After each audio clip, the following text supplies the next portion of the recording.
Good morning, everyone. As you may have heard, 2 months ago, the Pew Research Center released a landmark study on Jewish Americans. The study looks at issues like Jewish identity, feelings about Israel, and participation in organized Jewish life.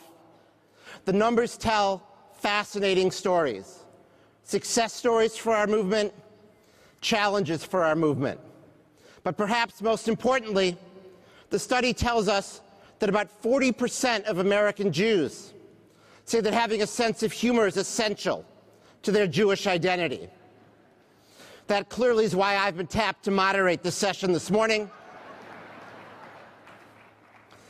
As Rabbi Jacob said after the study came out, demographics give you a slice of reality, but they don't tell you what to do. They don't tell you what's possible. So today, this morning, we're going to have that discussion, focusing less on the analytical and demographic findings of the Pew study and more on what it suggests for our work. And to help guide us, we're joined by an extraordinary panel. We have 2 rabbis, a professor, a community organizer, a foundation president, an expert on the culture of Orthodox Judaism, a member of the URJ faculty, and a member of the URJ staff. Please don't panic. Luckily for us, it's only 3 remarkable people. Let me first welcome Rabbi Elke Abrahamson, president of the Wexner Foundation, a member of the URJ faculty. Prior to assuming the presidency at Wexner in 2011, she was a vice president, a member of the fellowship's faculty, director of the graduate fellowship program. She was named by the Forward as one of America's 50 most influential women rabbis. Rabbis. Rabbis? That's what I said? You said women rabbis. Ah. Well, I'm sorry, my notes are wrong.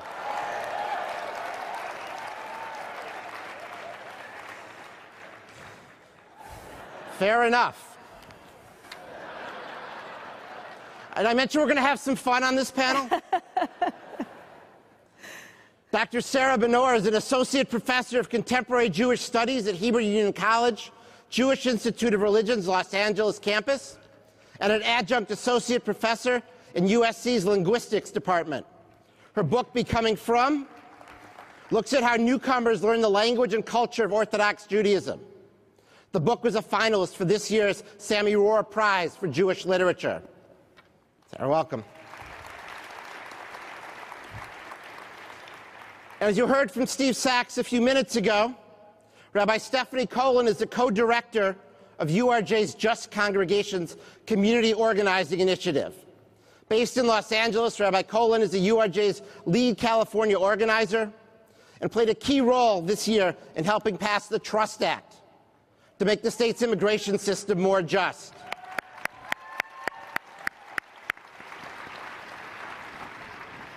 I will tell you that we've agreed we're going to refer to each other by first name here, keep this informal and keep it kind of loose.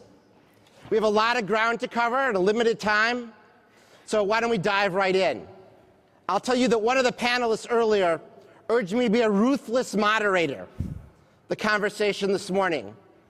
I must admit that ruthlessness doesn't come naturally to me, but sitting here at this snazzy URJ news desk, I'll do my best to channel my inner David Gregory and keep our discussion moving along this morning. I want to start, Sarah, you were a consultant to the Pew study. Let me start with this. What do we know now that we didn't know then? Well, I would say we don't know much more than we knew before because it really confirms a lot of the things we knew from previous studies and from anecdotal evidence.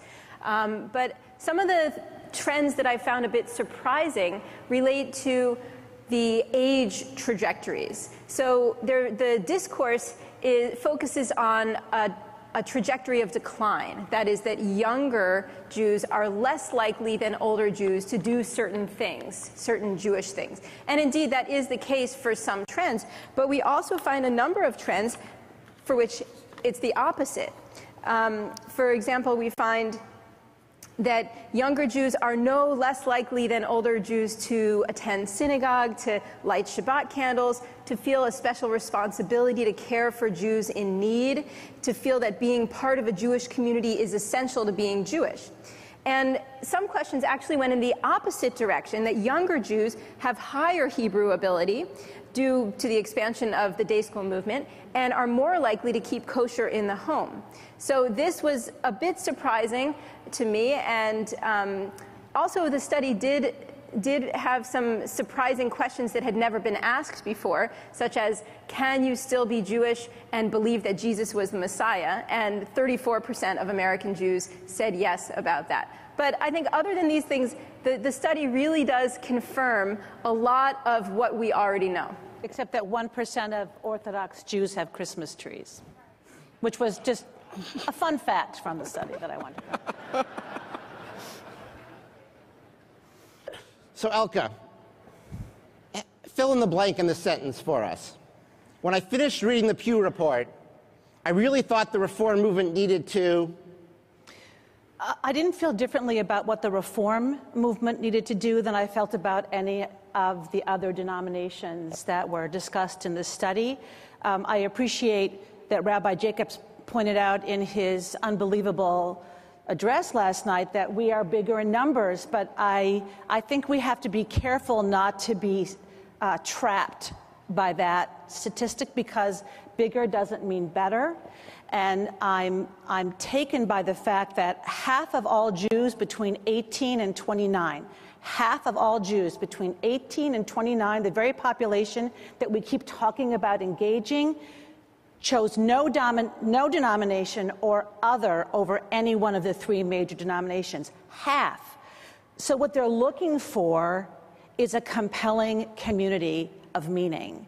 I don't think they really care where they find it. They'll go where the story and the community is embracing them. So I think all the movements have to rethink how they're engaging youth, how they're telling the story, and what it means to set up a congregation, because I think those same people, and you guys are closer to those people I am as a parent, you are in reality, that population is not so interested in walking into our doors.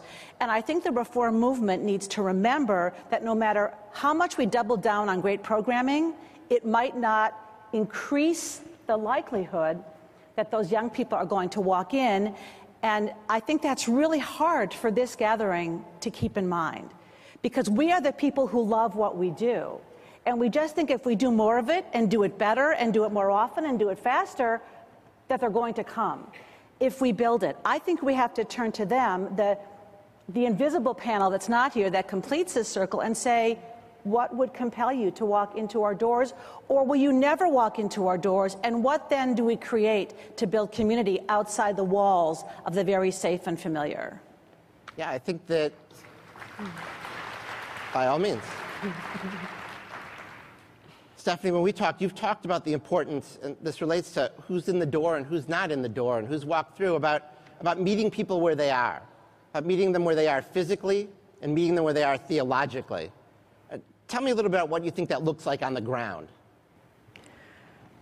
Well, I think, unsurprisingly, what is at the center of what we're building and what we're doing and how we reach people and how we touch people and how we find people is putting relationships at the center of what we do. So to create more programmatic space and hope that people will keep coming to it, we're going to keep doing what we're doing and getting what we're getting.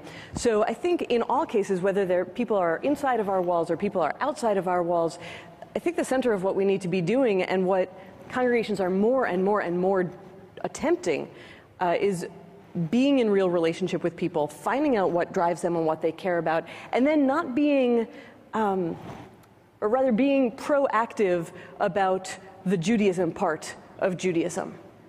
And so coming to people and learning what drives you, what moves you. Is it justice that you care about? Is it the speaker thing? Is it the food that we have here? Is it the richness of the music? And then as leaders of the reform movement, and I mean you, and I mean Rick, and I mean everybody who's come here, or 5,000 people show up in San Diego, these are the leaders of the reform movement. How are we going to proactively create spaces? What is the Torah we're going to offer in the places where people come to do justice? What is the God we're going to bring into the conversation? What is the ritual or the holiday we're going to connect it to and engage people with this incredibly rich tradition that we have, and not shy away or sanitize Judaism because we are afraid it's going to turn people away, but rather bring them into the deepest moments of Jewish life and their own engagement in who they want to become in the world. And that's daunting because it might on some fundamental level change what we do now.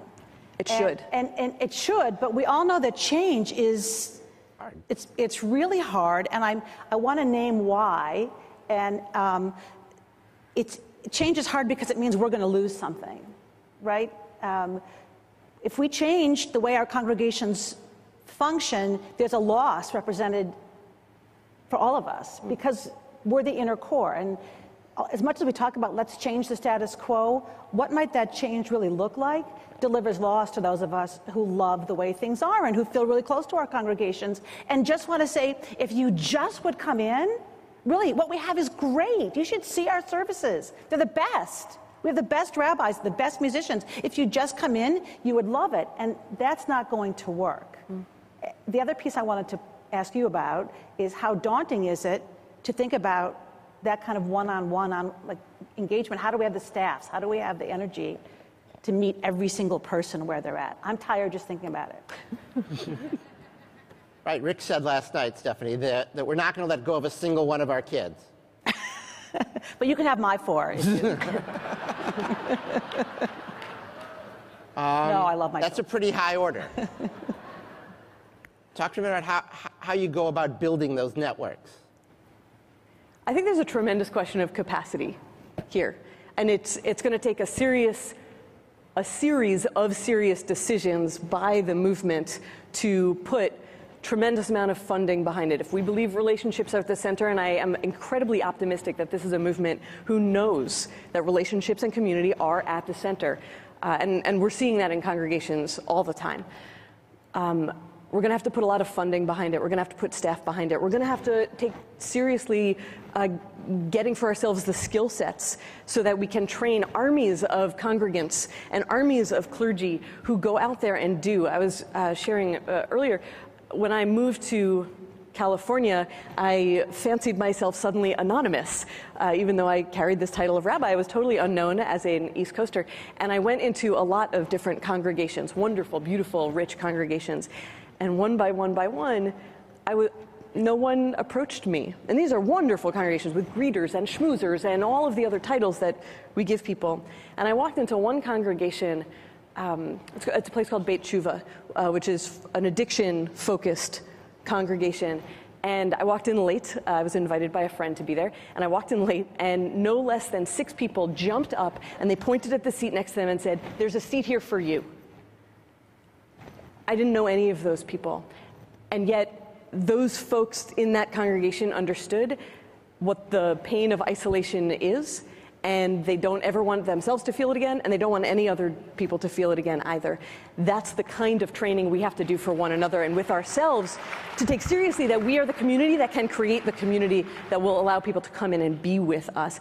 The one by one, it is so hard, and it is the only answer that we can come up with if we're going to take seriously not the generalization, Jews like this, or even 20s and 30s like this. You know, we have amazing rabbis out there, Rabbi Jesse Gross, I want to say, Rabbi Jesse Gross, who's in Baltimore, who is just looking at these 20s and 30s and asking them, what moves you? And these are people who are not coming into synagogue life, but they want to make challah together and make Shabbat together and do holidays and go hiking together. And she knows them, and now they know her.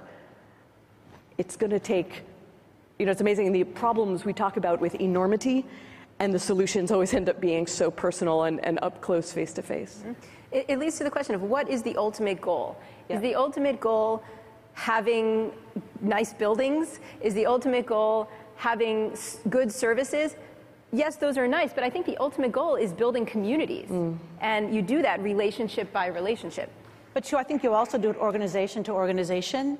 And I would dare say that in our communities, and I won't speak only for mine because I've lived in enough of them, that even our Reform congregations are far from demonstrating best practice in being collaborative in their efforts, in sharing staff resources, in sharing school resources, because we're a little bit trapped in a competitive model of organizational life. We all know the term shul shopping, right? Which is really, in some ways, a really offensive term, that people are coming to each shul and saying, you know, are you better than the one I just visited? As opposed to having a sense of, well, we're a movement and we provide a variety of services and we're going to share how we do it and help people find the best practice, community practice to work in. And that's, I don't know how we break down our competitive spirit. It doesn't feel like it's competitive when we're in this space. And I think that's an important point in response to Stephanie's point. Stephanie's sentence, there's a seat here for you. Right. So powerful. But maybe there's not a seat for everybody, every place. And part of the challenge for us is helping people find their seats and helping us make sure we have the right seats in the right places and we can match them with the right people. Yeah, and I think that we shouldn't think just in terms of our movement. We should also think in terms of the Jewish people more generally. Klal Yisrael is a value that I hold dear, and I know that many others do too. And one thing that the Pew study shows us is that the demographics are changing, that Orthodox Jews are, the Orthodox movement is growing. Still, it's about 10% of Jews in America, but in 50 years, it's going to be a much higher percentage. We see already 27% of Jewish children are Orthodox, compared to 10% of the next oldest group. And I think that's a sign that the Reform movement should reach out and build bridges to the Orthodox movement. I want to say I just came from a session that was California-wide, we here being in San Diego. And it was, I think, an example of what is possible if we're willing to take some risks together and shift the culture of the fiefdom and the competitive nature of congregations, because we believe that there is limited resources and funding, and very often we face those consequences. There are rabbis and congregants and lay leaders and amazing, incredible people, Niftyites, who are taking this risk to go beyond their walls, to break down and say, if we are all to do justice together, then your place isn't going to be better than my place because we're all actually doing the same thing. And so we have this cadre of this building army of Reformed Jews who are engaging in justice as if the walls were down, in relationship, congregation to congregation, networked throughout the state.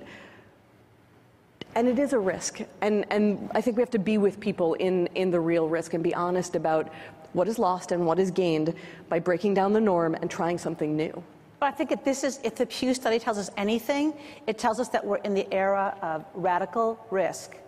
And, you know, I think what that looks like is a really long conversation that a lot of us aren't so willing to sit and have, because what we're looking for is the next great program. So we start doing the checklist.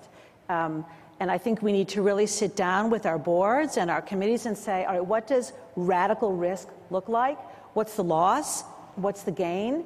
And what's it going to cost? Not just cost in dollars and cents. What's it going to cost us in aggravating members, in annoying longtime members? Like, those are really important questions. But if Pew does anything, it's an invitation to get more serious about risk-taking as a community, and about persistence, and about patience, and about what's our passion? What do we stand for? And saying it, and being bold about advocating that in public space. Yeah, I would say another area of risk is the issue of intermarriage. I hear a lot of people talking in a negative way about intermarriage and saying that it's a disease, and Rabbi Jacobs spoke about this beautifully last night, that and when people say that, it is hurtful to people who have chosen to marry the person that they love. And I think that the Reform movement has positioned itself as being the most welcoming movement. And I think it should continue to do that by pointing out that we actually like having intermarried Jews in our congregations, that they enrich our communities and bring new things to our congregations. And by continuing to present itself to the world as the most welcoming movement, I think Reform Judaism will just continue to grow and get stronger. I think we have to figure that one out. I think the Pew numbers on intermarriage are really educating. You know, you can call them promising, you can call them startling. In the what someone called the Pew ha-ha of reactions to all of this, you know, some people are just shrieing a vault about those numbers, but the reality is the number has stayed the same for about 10 years. 58% of Jews intermarried, and when they do, there's a steady decrease on all the measures that Pew used. Perhaps we need new measures. You know, I mean, Sarah and I sat on the Pew consultant group, but we need new measures to understand what deems sort of an intermarriage, a successful engagement in the Jewish world, and for young people too. Well, one of the measures is whether they consider themselves Jewish. And we do see a major increase over the last few decades that, let's see if I can find this number. Can make it up. We won't. Okay. They don't have it in front of them either. Yeah, it's okay. Just throw it out there, Sarah. Well, 14. Jews in the youngest group, 18 to 29, something like 59% of them, 59% of the children of intermarriage identify as Jews, compared to just 8% of the oldest group. That's a huge transformation over the last several decades, showing that intermarriage has become more acceptable, and showing that is more acceptable to present yourself as a Jew now than it was 60 years ago. And by the way, half of all adults are unmarried, according to the study. Mm-hmm. So we haven't even, you know, we can't even get our head around what that means. Are our communities set up for that 50% of adult Jews that are unmarried, if that's a real number? That's just a staggering reality. Especially since there's such diversity amongst that group. Right. That group is everything from seniors to 20s and 30s to everyone in between. Right. So how are we, I think one of the questions is, how are we creating spaces for people to show up as who they are and be seen and known and heard? And I think our movement throwing its full weight behind the Campaign for Youth Engagement, and our congregations doing the same, and being there for intermarried folks and LGBT folks and folks with disabilities. I think if we are able to take the risks necessary to create spaces, sacred spaces, where people can show up as who they are, be seen and heard and engaged, and then become necessary components, valuable and valued in the congregation. Right? Who wants to keep showing up to places where I'm just a cog in the wheel and I'm a number and I'm paying my dues and that's what I count for? How do we engage people around their very lives, the things that are at the deepest part of who they are as Jews and as humans, and then help bring them in to help build with us this new vision of what it's going to be like to have Jewish communities in the year 2013 and forward? I don't think anyone sitting in this room, I would guess most people, don't think that their congregation is what you just described in the early part of that comment, a cog in a wheel. I think we all think. I mean, I would, you know, I'm not going to ask you to raise your hand. How many of you think you have a great congregation? Don't worry, we can't see you. You can raise your hand. But I'm guessing most of us feel like we're doing really great work. The question is, how do we kind of get up on the balcony of our own institutions, look down and say, well, here's what's really missing. And that is such hard work to look at yourself. And I think that's where the URJ can really be helpful, to help us do diagnostics and look at our communities. And we have to be like sit in our chairs, like, you know, hold our hands out and say, I'm going to listen to what's being said to me, and then go. Important. So important. I just want to. Sorry, Mark. You just sit there. Fine, go ahead. I think he said he was the moderator. I think. Ruthless. Ruthless. How's that going for you? I wanted to say that what's we should be really optimistic about is how many congregations are trying to take that hard look at themselves. How many times a congregation, how many times a day, I want to say, a congregation calls staff at the URJ to say, we want our congregation to be a more relational place. Can you help us? Or how many times they bring Ron Wolfson or share his book with their board? Or you know, how many of our large congregations right now are meeting regularly with Saddleback Church folks to say, we are so vast, we need to feel small and Hamish, and we are getting curious about how to do that. And so I feel really optimistic that the hunger that's inside of us to do it. We are taking the real steps to do it, and now we just have to figure out how to put it into real action. So I think the courage is in this space also to take that look at ourselves. And now we do need the fundamental support that comes from what a movement can do to make that a reality. I think that, sure. Why not? We're going to run out of time in just a couple minutes. Let me give each of you an invitation. Rick talked last night about audacious hospitality. Let me invite each of you to a little audacity here. Let me invite each of you to make one audacious proposal to this assembly. One thing that you think the movement could be doing, congregations could be doing, that begin to address some of the challenges that we see from the Pew study. See, not so easy now, huh? Now it's...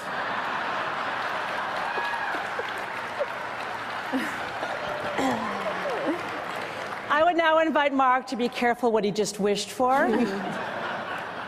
Bring it, Elka. I was trying to hold back. I had several audacious thoughts. Those of you who know me will not be surprised. Probably those of you who don't know me would not be surprised at this point. I think we have to take some radical steps toward change that are really going to be complicated for us. And I'll give one, and this is, and I'm kind of apologizing in advance, but I'm just going to say it, and then you can come up and attack me afterward. I think we should lock our doors on Sunday mornings. Not to keep people in. Thank you, Mom, Dad. I knew you'd come through for me.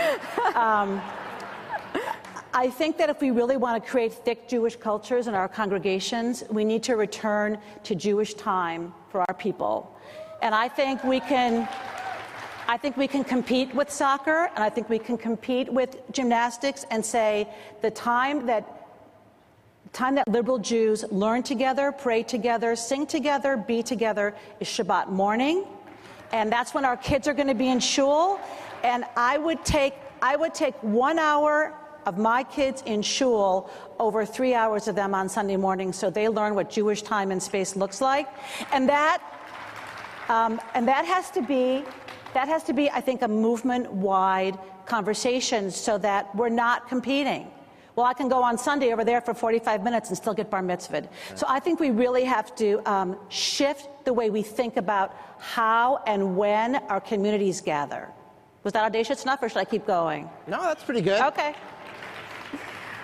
Well, it may not be as audacious as possible, but I would recommend that each congregation hire a chief relationship officer. That is somebody who can get people together, not just to foster relationships between individuals and the congregation, but also to foster relationships among individuals, sort of like a social engineer. And a good model for this is the Kavanah Cooperative in Seattle. Rabbi Rachel Nussbaum, who was ordained at JTS, has created this post-denominational community, kind of like a Hillel for adults. And the way it works is people meet with her, and then she connects them to other people who share her interests. And I would highly recommend that other congregations emulate that model. I think that is audacious. Okay.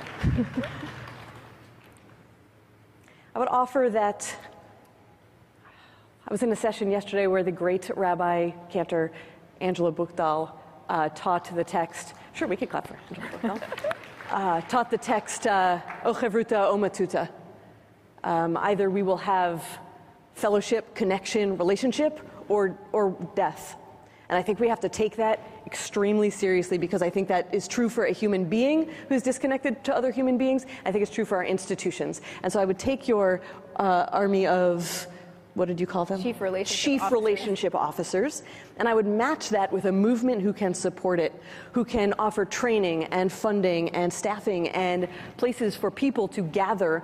And that might mean that we have to stop doing some other stuff to put community at the center of everything what we do, and be able to support with a groundswell of seriousness to make that truly at the center, and then not to stop there, but to be incredibly bold and audacious with what we do with the rich Jewish tradition that we have. When do we invite it into the space without, just with abandon, Judaism with abandon, right? Just give it to people with Torah and text and ritual and holidays and all of the joy that comes when we celebrate together. Make that abundant and available and accessible to everybody inside and outside of our walls, and come together with a vision. I want to say that my sentence ends in the middle because the rest of the sentence is sitting there. And I think we have to figure this out together. And showing up with 4,000 or 5,000 people in San Diego is a pretty good start. And I just have to say that we talked about this, Mark. I gave Mark the challenge of a biennial in 2 years where there's 5,000 Jews of no religion who've never walked into Reform synagogues, who are invited to a parallel universe, and we try to program for them and test our assumptions on the very people that we're all trying to engage. And Mark's really up for it, right? I am. Well, I haven't given you a chance to applaud and thank our speakers, but let me do that now. Thank you. Thank you. And I want to thank all of you for this conversation and for the food you've given us and the challenges you've put before us. Thank you. Thank you very much. Thank you so much. Thank you.